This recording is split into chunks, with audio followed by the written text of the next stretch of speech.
Hi, Bigg Boss Malayalam season 7 അവസാന ദിവസത്തെ voting ആണ് ഇപ്പോൾ ഹോട്ട്സ്റ്റാറിൽ നടന്നുകൊണ്ടിരിക്കുന്നത്. ഇന്ന് മാത്രമേ നിങ്ങൾക്ക് സീസൺ 7 വോട്ട് ചെയ്യാൻ സാധിക്കുകയുള്ളൂ. അതുകൊണ്ട് നിങ്ങൾ ആരെയാണോ ഇഷ്ടപ്പെടുന്നത് ആ വ്യക്തികൾക്ക് കൃത്യമായി വോട്ടുകൾ രേഖപ്പെടുത്തുക.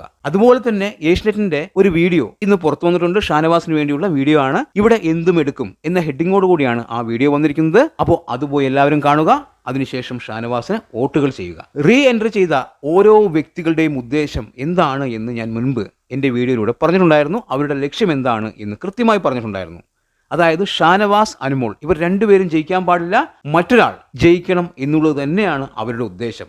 രണ്ട് PR ടീമുകൾ ഒന്നായി വിജയസാധ്യതയുള്ള ആൾക്ക് വോട്ടുകൾ ചെയ്ത് അയാളെ വിജയിപ്പിക്കുക എന്നുള്ളതാണ് അവരുടെ ലക്ഷ്യം. പുറത്തായ എല്ലാ കണ്ടസ്റ്റൻസും ഒരുമിച്ച് ചേർന്ന് ഒരു തീരുമാനം എടുത്തിട്ടുണ്ടായിരുന്നു എന്നും ഞാൻ പറഞ്ഞിട്ടുണ്ടായിരുന്നു. അതായത് ഒരു മീറ്റിംഗ് ഇവർ കൂടിയിട്ടുണ്ടായിരുന്നു. അതിൽ തീരുമാനം എന്താണോ ആ തീരുമാനം തന്നെയാണ് ഇപ്പോൾ അവർ പ്രേക്ഷകരിലേക്ക് എത്തിക്കുന്നത്. അവരുടെ ഫാൻസിനോടായി അഭ്യർത്ഥിക്കുന്നു, എല്ലാവരും അനീഷിന് വോട്ടുകൾ ചെയ്യുക എന്നുള്ളതാണ്. അതായത് ഇവിടെ അനീഷ് ജയിക്കണം എന്നുള്ളത് അവർ തീരുമാനിച്ച ഒരു കാര്യമാണ്. അനുമോളോ ഷാനവാസോ ജയിക്കാൻ പാടില്ല എന്നുള്ളത് തന്നെയാണ് അവരുടെ ആ ഗ്രൂപ്പിലെ തീരുമാനം. അത് പ്രാവർത്തികമാക്കാൻ വേണ്ടി തന്നെയാണ് അവർ ബിഗ് ബോസ് വീട്ടിലേക്ക് റീ എൻട്രി ചെയ്തത്. ഇവിടെ അക്ബർ വിജയിയാവില്ല എന്ന് ഉറപ്പായതുകൊണ്ടാണ് അവർ അനീഷിന് സപ്പോർട്ട് ചെയ്യുന്നത്. ഇപ്പോൾ അവർ പരസ്യമായി തന്നെ പറയുന്നു, ഞങ്ങളുടെ ഫാൻസ് എല്ലാവരും അനീഷിന് വോട്ട് ചെയ്യുക എന്നുള്ളൊരു കാര്യം. ഇവര് ബിഗ് ബോസ് വീട്ടിലേക്ക് റീ എൻട്രി ചെയ്യുന്ന സമയത്ത് കൃത്യമായിട്ടുള്ള പ്ലാൻ ഉണ്ടായിരുന്നു. ആ പ്ലാൻ അവരവിടെ ഗംഭീരമായി അഭിനയിച്ചു.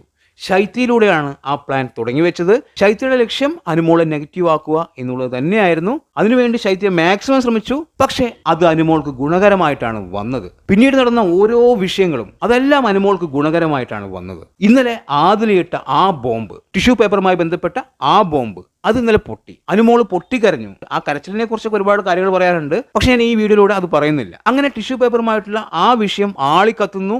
നൂറയോട് പോയി അനുമോൾ ചോദിക്കുന്നു, നിനക്കറിയുന്നതല്ലേ എന്ന് ചോദിക്കുന്നു. നൂറ ഒരക്ഷരം മിണ്ടുന്നില്ല, തള്ളിക്കളയുന്നു ആ വിഷയം. ഇന്നലെ കൃത്യമായി ഷാനവാസ് അക്ബറിനോടും അപ്പാനി ശരത്തിനോടും സരികയോടും എല്ലാം പറയുന്നുണ്ട്, എന്തുകൊണ്ട് നൂറ സംസാരിക്കുന്നില്ല? നൂറയ്ക്ക് കൃത്യമായി അറിയാം നൂറയുടെ ഉള്ളിൽ കള്ളത്തരം ഉള്ളതുകൊണ്ടാണ് നൂറ സംസാരിക്കാതിരിക്കുന്നത് എന്നുള്ള രീതിയിൽ ഷാനവാസ് കൃത്യമായി പറയുന്നുണ്ട്. ഇവിടെ ഷാനവാസിന് കൃത്യമായി മനസ്സിലായി ചതി എവിടെ നിന്നാണ് വരുന്നത് എന്ന്, ആരൊക്കെയാണ് ഇവിടെ ചതിക്കുന്നത്. ഒരാളെയും വിശ്വസിക്കാൻ പറ്റില്ല എന്നുള്ളൊരു കാര്യം ഷാനവാസിന് കൃത്യമായി മനസ്സിലായി. ഷാനവാസ് ഇന്നലെ അനുമോൾക്ക് വേണ്ടി സംസാരിച്ചു. നൂറ എന്തുകൊണ്ട് സംസാരിക്കുന്നില്ല? ആ വിഷയം മൊത്തം നൂറയ്ക്ക് അറിയാം, എന്തുകൊണ്ട് നൂറ സംസാരിക്കുന്നില്ല എന്നുള്ളൊരു കാര്യം. തീർച്ചയായും നൂറ, ആദില അനുമോളെ ചതിക്കാൻ വേണ്ടി തന്നെ ശ്രമിച്ചതാണ്. മുൻപ് ഷാനവാസിന് നല്ല രീതിയിൽ പണി കൊടുത്തതുമാണ്. എന്തായാലും അതിനുള്ള പണി ആദിലയ്ക്ക് കിട്ടി. നൂറയ്ക്ക് പണി കിട്ടും എന്ന് തന്നെയാണ് ഞാൻ വിശ്വസിക്കുന്നത്.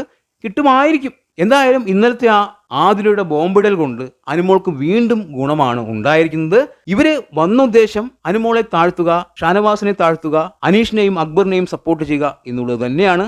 അതിലൂടെ അനീഷിനെ വിജയിപ്പിക്കുക എന്നുള്ളത് അവരുടെ ലക്ഷ്യമായിരുന്നു. പക്ഷെ എന്താണോ അവർ ഉദ്ദേശിച്ചത് അത് നടന്നില്ല എന്നുള്ളതാണ്. അവർ വന്നതിന് ശേഷം അനുമോൾക്ക് കുത്തനെ വോട്ടുകൾ ഉയർന്നു. അതുപോലെ തന്നെ ഷാനവാസിനും അത്യാവശ്യം വോട്ടുകൾ കയറി. പക്ഷെ അവരാരെയാണോ സപ്പോർട്ട് ചെയ്യാൻ ഉദ്ദേശിച്ചത് അവർക്ക് കുറച്ച് വോട്ടുകൾ കുറഞ്ഞു എന്നുള്ളതാണ് ഏറ്റവും വലിയ കാര്യം. എന്തായാലും ഇപ്പോൾ പരസ്യമായി തന്നെ അവർ വോട്ടുകൾ യാചിക്കുന്നുണ്ട്. അനീഷിന് വേണ്ടി അവർ വോട്ടുകൾ യാചിക്കുന്നു. റനാ ഫാത്തിമയുടെ വീഡിയോ പുറത്തു വന്നിട്ടുണ്ട്, അനീഷിനെ വിജയിപ്പിക്കണം എന്ന് പറഞ്ഞുകൊണ്ട് തന്നെ. എന്തായാലും നിങ്ങൾ ഇന്ന് തന്നെ ഹോട്ട്സ്റ്റാറിൽ പോയി വോട്ടുകൾ ചെയ്യുക. നിങ്ങളുടെ ഇഷ്ട മത്സരാർത്ഥിക്കായി ഇനി വോട്ട് ചെയ്യാൻ പറ്റില്ല. അപ്പോൾ അത് കൃത്യമായി വിനിയോഗിക്കുക. എന്താണ് സംഭവിക്കുക എന്ന് നമ്മൾ കാത്തിരുന്ന് കാണാം. ഓക്കെ, നിങ്ങളുടെ വിലയേറിയ അഭിപ്രായങ്ങൾ കമന്റ് ബോക്സിൽ കമന്റായി രേഖപ്പെടുത്തുക. വീഡിയോ ഇഷ്ടമായാൽ ചാനൽ സബ് ചെയ്യുക. പുതിയൊരു വീഡിയോയുമായി കാണുന്നതുവരെ ബൈ ബൈ.